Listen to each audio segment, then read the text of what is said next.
Welcome to the American Manifesto podcast. I'm Lukim, your host, and this is where we dive deep into the issues impacting our democracy. Today, we're talking about something that's happening right now, and it's more serious than you might think. We're closer to war with Iran than you know. The military is ready to strike as soon as this Saturday, and while this might sound like a headline you skim over, the truth is the clock is ticking and the stakes are incredibly high.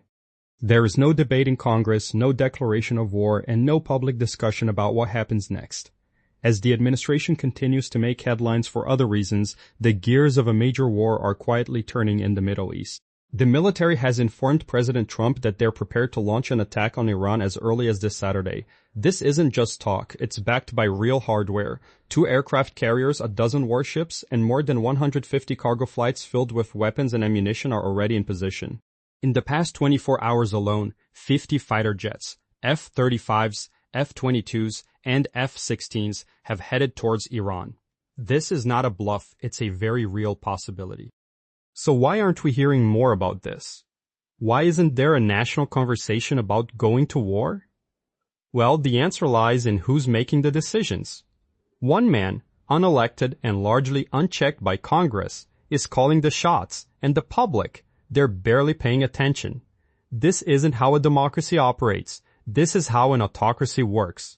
Let's break it down a bit further. Just yesterday, U.S. envoys Jared Kushner and Steve Witkoff met with Iran's Foreign Minister Abbas Araghchi in Geneva for 3 hours of nuclear talks. The talks were described as constructive by both sides, but then Vice President J.D. Vance stepped in and said Iran hadn't addressed the core American concerns. He even went as far as to say that the president reserves the right to use force. This kind of rhetoric sends oil prices soaring. In fact, oil prices jumped more than 4% after Vance's comments.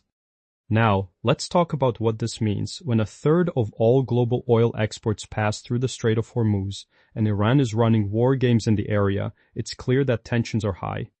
And the satellite images tell a different story altogether. While Iran claims the talks were constructive, they've been burying their nuclear sites under concrete. This is not the behavior of a country looking to negotiate in good faith, it's the behavior of a country preparing for war. Remember, we've been here before. Just last June, the White House gave Iran 2 weeks to respond with a detailed proposal. 3 days later, Trump launched Operation Midnight Hammer.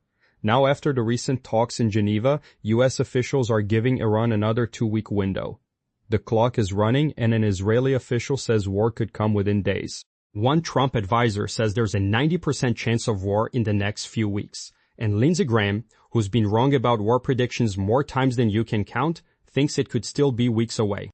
So what does this mean for us? One man, without any formal election or oversight, is deciding whether to start a war that could reshape the Middle East, cost thousands of lives, and spike global energy prices. This isn't how a democracy handles such critical decisions.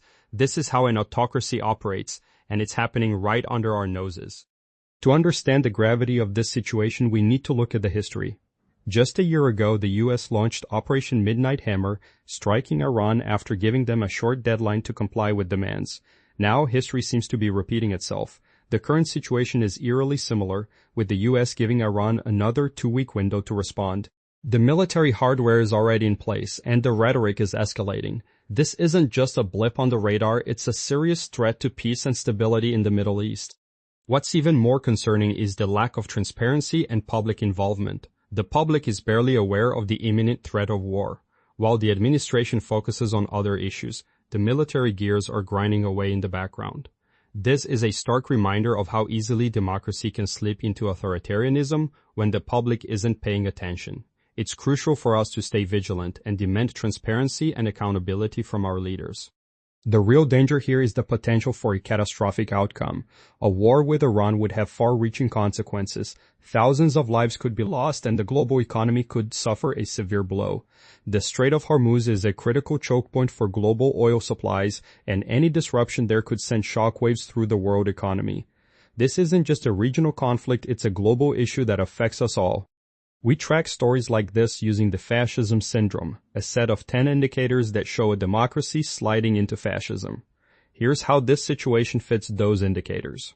First, we have the cult of the leader. One man without any democratic process is deciding whether to start a war. Congress is busy with other things and the public barely knows what's happening. Next, we have aggression as virtue. The military buildup is massive, and the message is clear. Diplomacy is a formality, but force is the real deal. Then we have war on reality. Iran says the talks were constructive, but the satellite images tell a different story. Someone is lying, and the truth is hidden under concrete. Finally, we have consolidation of economic power. Oil prices are already spiking, and defense contractors are already winning. The threat of war alone is enough to boost profits.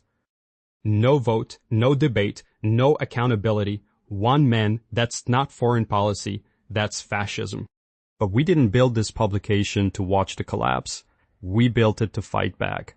Make sure to check out our Substack at americanmanifesto.news, where we bring you the frameworks, messaging, and strategies to push back against fascism.